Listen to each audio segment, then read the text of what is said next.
Warhammer 40,000 universe is populated by a host of warring factions and sub-factions. Today, we are going to tell you about the main actors of the Koronus Expanse. Some of them can be allies to the rogue trader, while others will become sworn enemies.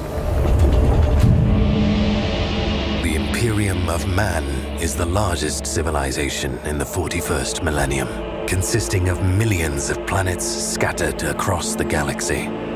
More than 10,000 years of internal and external strife have led to the Imperium becoming one of the worst tyrannical regimes in the history of mankind.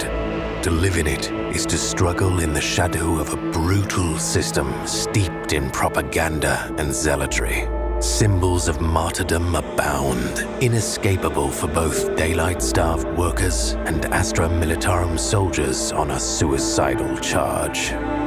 The promised bright future, long forgotten. Free thought, science, and progress, all abandoned. Any dissent is crushed, and any new idea is a potential font of heresy. In this grim, dark future, humanity cannot hope for an ultimate victory. There is only survival, and people will do anything for its sake. The rogue traders are no exception. The Asuryani are but a remnant of the once great Aldari Empire. Their kind used to be so sunken in debauchery and depravity that it led to its fall. The Asuryani managed to escape the dark fate that had consumed their kind by hiding away on giant, planet-sized vessels, craft-world ships. Despite their human-like shape, the Asuryani's appearance betrays their Xenos nature. But what truly sets the Asuryani aside is their incredible psychic might that exceeds the potential of human psychers by orders of magnitude. This turns their technology into something not far from sorcery.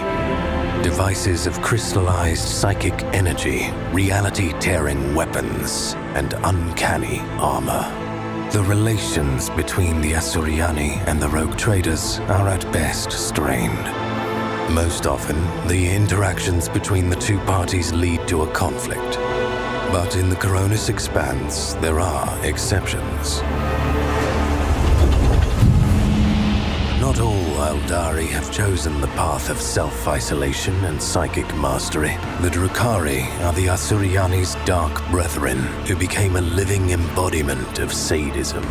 Their weapons are created not to kill, but to inflict pain in order to extract the energy of anguish and torment from the very soul of the victim. This is why the Drukhari raiding party's aim is not to conquer and kill. What they want is chattel they can bring to their home, the dark city of Komorra, to torture, experiment on, then throw in the fighting pits for their twisted pleasure.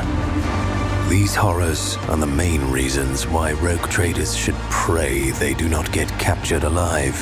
If there is a fate worse than death, it is to become a plaything for one of the Drukhari's masters of flesh.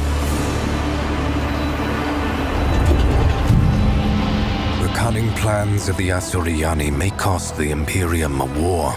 Drukhari raids can plunge an entire subsector into darkness and horror, but these threats pale in comparison to that of chaos. The forces of chaos find their way into the souls of even the most loyal servants of the Emperor and transform them into slaves to darkness, pawns of the gods in the great game.